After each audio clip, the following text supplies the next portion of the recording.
2 years ago, my wife Adeline and I got married. We had met as coworkers, but given that we were both in our 30s and she wanted to start a family, she decided to become a housewife after our wedding. Adeline was incredible around the house, always handling chores with enthusiasm. I was content with how we divided our roles, and I too wanted children. However, 2 years passed, and despite our initial plans, we hadn't made any progress toward having kids. I started to think that maybe it was okay for us to enjoy our lives a bit longer before starting a family, so I didn't give it much thought. One night, my colleagues invited me to an impromptu end-of-year party. I called Adeline to let her know about the last-minute change of plans, apologizing and telling her I would be home as soon as the party was over. She was very understanding and said, "It's all right. Have fun, and if you need anything to eat later, just let me know." I felt grateful for how supportive she was and made sure to head home as soon as the party ended. However, as I was walking home from the train station, something unexpected happened. I saw Adeline on the other side of the street, but she wasn't alone. She was walking with a man I didn't recognize, holding his hand, and they were laughing together. My mind went blank. I couldn't believe what I was seeing. I quickly hid in the shadows of a nearby bus stop, trying to process what I had just witnessed. Looking back, I realized that Adeline had been acting strangely for a while. Since she knew my work schedule from our time as coworkers, it was odd that she had recently started asking me very specific questions about when I would be home. She was also spending more time on her phone, and when I tried to talk to her, she sometimes ignored me, claiming she was just playing games.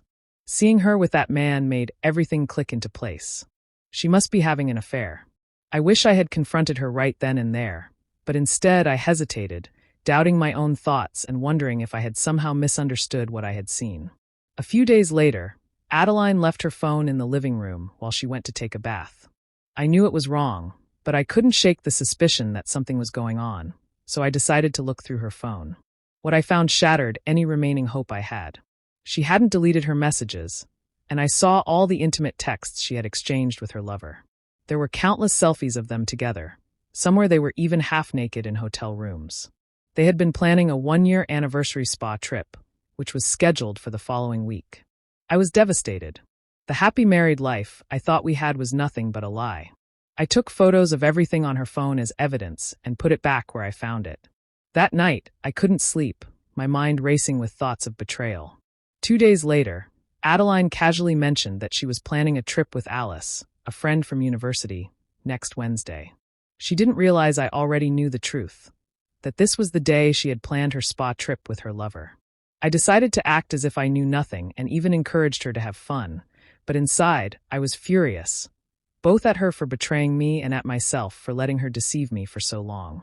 That day, I hired a private investigator to gather more evidence. The day of Adeline's trip arrived, and she left early in the morning, full of excitement. I had secretly taken the day off work and spent the day at home, trying to distract myself with video games. A few hours later, around the time I expected her to arrive at her destination, she sent me a message. *, made it safely. It's been so long since I last saw Alice. I'm so excited. Don't cheat on me while I'm away. *, the irony of her message made me feel sick. Here she was on a trip with her lover, and yet she was joking about me cheating on her. I kept my composure and replied, *, don't worry about things at home, and have fun. I'll be expecting some souvenirs. *, she responded. Of course I won't cheat on you, don't worry. I couldn't believe the audacity. The next day, she messaged me again. Good morning. Are you eating proper meals? I can't seem to use my credit card. I wonder what's going on. Could you transfer me some money?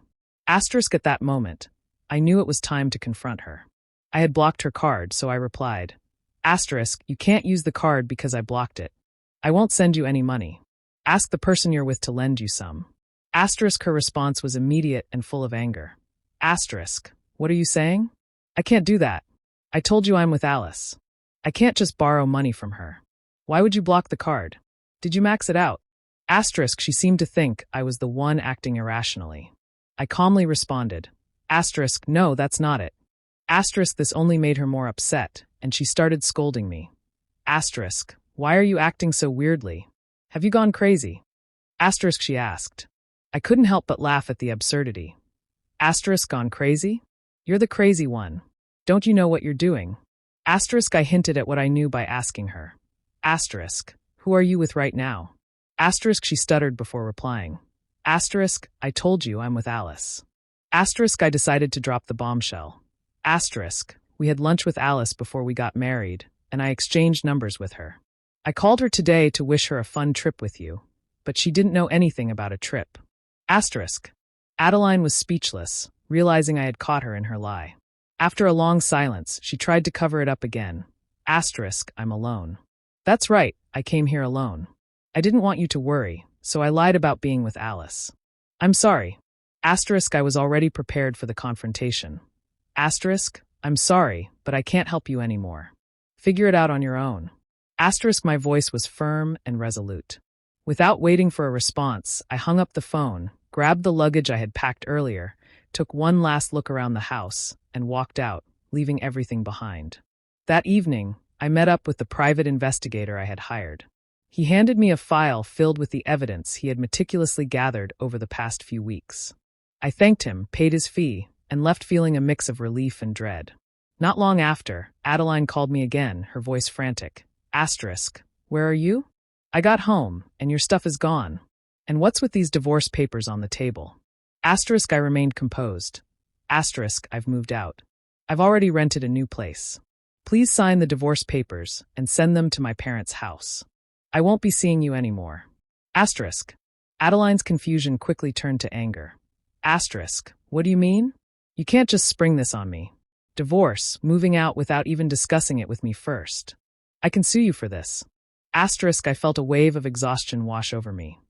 Asterisk, did you really think I wouldn't find out about your affair? Did you even look at what I left inside the envelope?